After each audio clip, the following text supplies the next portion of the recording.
All right, welcome. Today, we're diving deep to solve a really fascinating medical mystery, one that's hidden right inside our own circulatory system. It's a kind of puzzle where the biggest clue is a very strange, very specific sign that our bodies can give us. So here it is, the big question. How is it possible for someone's legs to turn blue, but their arms and their face are totally fine, totally normal colored? I know, it sounds pretty bizarre, right? But this is a real clinical sign, and it points to a very specific structural problem. By the end of this, you're going to understand exactly how this happens. Okay, to solve this mystery, we first need a map. We have to get the lay of the land, you know? We need to understand the normal blueprint of blood flow, right, as it leaves the heart, especially from the body's main highway, the aorta. So let's trace the path here. Fresh, oxygenated blood gets pumped out of the heart and into this huge artery, the aorta. Now, almost immediately, the aorta sends off three crucial branches, kind of like exits on a freeway, to feed the entire upper body. First up, you've got the brachiocephalic trunk, which handles the right arm and head.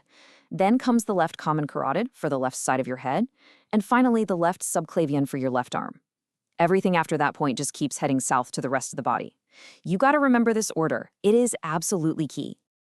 Okay, so now that we've got the normal map down, let's introduce a single, tiny little quirk, a small piece of our plumbing from before we were born that sometimes, well, it just forgets to close up shop.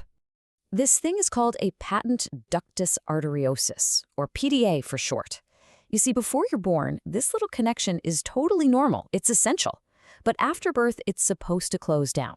When it stays open, or patent, it leaves this little channel connecting the body's main artery, the aorta, to the artery that goes to the lungs, the pulmonary artery.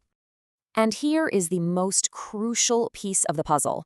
Its location. Just look where it is. It connects to the aorta right after those first three branches have already peeled off to take blood to the arms and head. It's positioned perfectly at the entrance to the descending aorta, which is the part that's about to travel down to the lower body.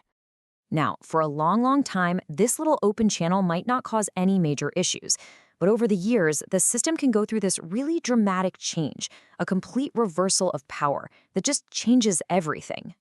And this is the major plot twist in our story. It's a condition called Eisenmenger syndrome. What happens is the pressure inside the lungs artery builds up and up and up until it actually becomes higher than the pressure in the mighty aorta. And when that flip happens, the direction of blood flow through that little PDA channel completely reverses. This really shows you the before and after perfectly. On the left, in the beginning, you have high-pressure, oxygen-rich blood from the aorta taking a little detour into the lower-pressure pulmonary artery. No big deal. But then look at the right, the Eisenmenger reversal. The whole system has flipped. Now, the super high pressure in the pulmonary artery is forcing low oxygen, blue blood backwards into the aorta. Okay, time for the grand finale. We've got the blueprint, we've got the anomaly, and we've got the pressure reversal. Let's put all the pieces together and finally solve the mystery of the blue legs. Remember those first three exits off the aortic highway? The ones for the arms and head? Well, they get their blood supply before they even get to the point where that PDA is dumping in the deoxygenated blood. So the entire upper body just keeps getting its normal supply of fresh oxygen-rich blood. That's why it stays its normal color. And here's the final step. That deoxygenated blood, the blue blood from the PDA, gets mixed into the aorta only after the supply for the upper body has already left. Now, this mixed low oxygen blood only has one place left to go, straight down the descending aorta to the entire lower half of the body. And there it is. Our mystery actually has a name: differential cyanosis. Differential because, well, it affects the two halves of the body differently. And cyanosis is just the medical term for that bluish tint from a lack of oxygen. The puzzle is solved. It's a direct, logical result of anatomy and physics. You know, this whole thing is just a perfect example of how one tiny little variation in our body's internal blueprint can eventually tell this dramatic and very visible story. It really makes you wonder, right? What other incredible secrets about our health are hiding in plain sight, just written into the maps of our own bodies, waiting for us to figure out how to read them?